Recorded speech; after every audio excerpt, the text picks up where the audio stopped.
Hello, everyone. Welcome back to California and Climate Change 2025.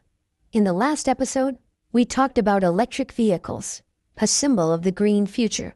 Today, we're going to step into a much harsher reality: wildfires and drought, disasters that Californians struggle with every year. I'm joined by a regular guest. Hello. Can you start by explaining why wildfires and droughts have become the new normal in California? Hi, thank you.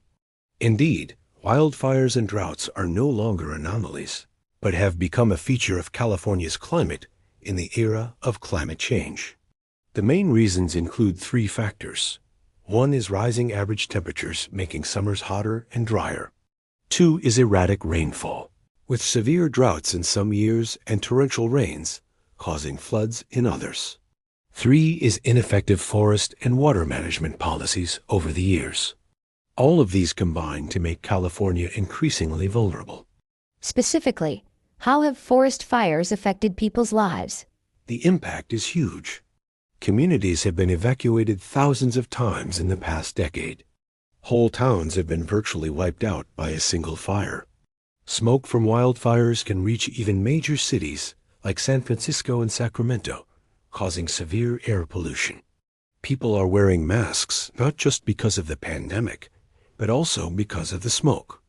And don't forget, homeowners insurance in fire-prone areas is becoming increasingly difficult to obtain, a separate crisis that we'll discuss in detail in another episode.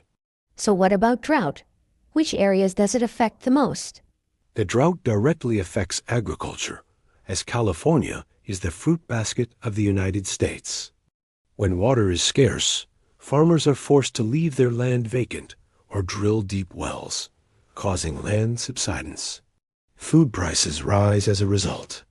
In addition, the drought reduces hydroelectric power production, increasing the demand for natural gas, which is in conflict with the goal of reducing emissions. And of course, daily life is affected, from water cuts to warnings to save every drop.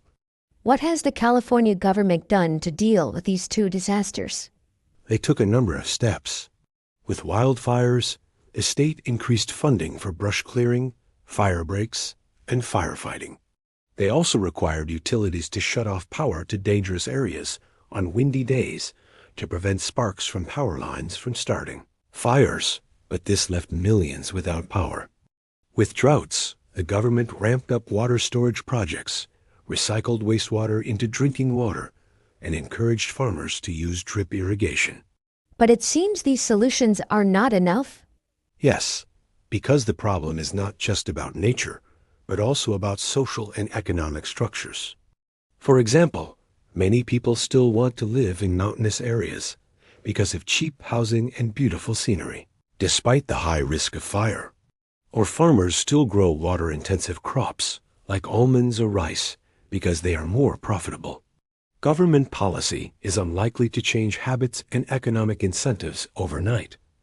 So is there a more permanent solution? There are several approaches. One is to change urban patterns, restricting construction in dangerous areas and developing housing in less dangerous areas. Another is to change agricultural patterns, favoring less water-intensive crops and developing water-saving technologies. A third is to cooperate with the federal government to invest in large federal infrastructure, such as interstate water pipelines. But all of these are expensive and politically fraught. How do Californians react to this situation? There are two extremes. Some people are increasingly concerned and calling for stronger action. They join the environmental movement, advocating for tough climate policies. But others are tired, saying, no matter what you do, the fires will still burn, the drought will still be, and are starting to migrate to other states with less risk. This has led to a phenomenon of climate migration within the United States. Does that make California's future look uncertain? It's precarious, but not entirely hopeless. California remains the state with the most innovative and technologically advanced technology. It is experimenting with artificial intelligence to predict fires, using satellites to monitor droughts, and developing fire-resistant housing. The question is whether these policies and technologies will be timely and scalable enough to deal with the pace of climate change. Thank you so much. In this episode, we see that the wildfires and drought are not just natural disasters, but also a test of California's ability to govern, innovate, and unite. It's a story that will never end, but will certainly determine the future of the state for decades to come. See you in the next episode, where we'll discuss another aspect, environmental justice, who will suffer most from the climate crisis.